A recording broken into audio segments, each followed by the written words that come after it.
Inda kaga sojojin ƙasar Amurka to tabbas ba gaskiya suka je karewa ba. Ka taɓa tunanin menene dalilin da yasa ƙasar Qatar take hosting base ɗin sojojin sama na ƙasar Amurka wanda duk duniya ba ta da base ɗin da ya girman shi? To wannan yana da alaƙa da Al Thani family. Wannan shine Al Thani family, wannan shine Sheikh Khalifa bin Hamid Al Thani, wannan kuma shine Hamid bin Khalifa Al Thani, wannan kuma shine Tamim bin Hamid Khalifa Al Thani. Wanda gabaki ɗaya wannan shine mahaifin wannan, wannan kuma mahaifin wannan, wannan jika ne ga wannan. A shekarar 1995 ne Sheikh Khalifa Al Thani ya fita zuwa ƙasar Switzerland waje a duba lafiyar shi.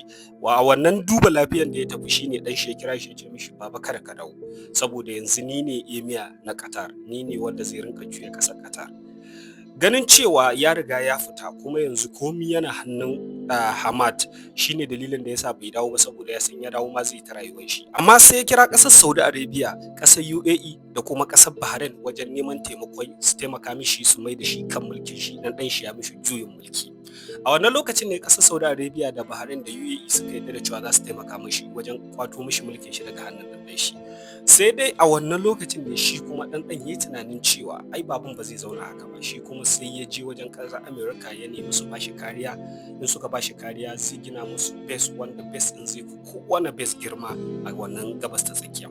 A wannan time din ƙasar Amurka ta yarda da wannan kudirin nashi ne ya gina musu base sannan kuma ya mai da alaƙar su da ƙasar Isra'ila ta zama vital, ba wai ya zama kaman a ce peace treaty ba ko wani abu, ya kuma yarda da wannan. A lokacin ne ƙasar Qatar ta gina wannan Air Force Base din saboda wannan Air Force Base din da kuɗin ƙasar Qatar aka gina shi ba da kuɗin ƙasar Amurka ba. Sannan kuma ƙasar Amurka ta yi ma ƙasar Saudi Arabia da UAE da Bahrain gargaɗi kan cewa duk wanda ya ƙoƙarin taɓa Hamad to kaman yana taɓa ƙasar Amurka. Wannan shine irin mindset ɗin Larabawa, za su iya cin amana ko da uban da ya haife su ne idan dai har za su samu mulki da kuma influence talk less of addini.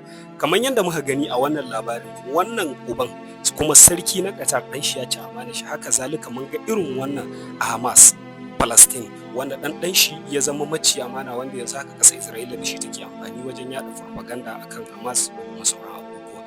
Wanda anyway menene dai ma ra'ayin kowa zai rubuta ra'ayinsa. Allah ya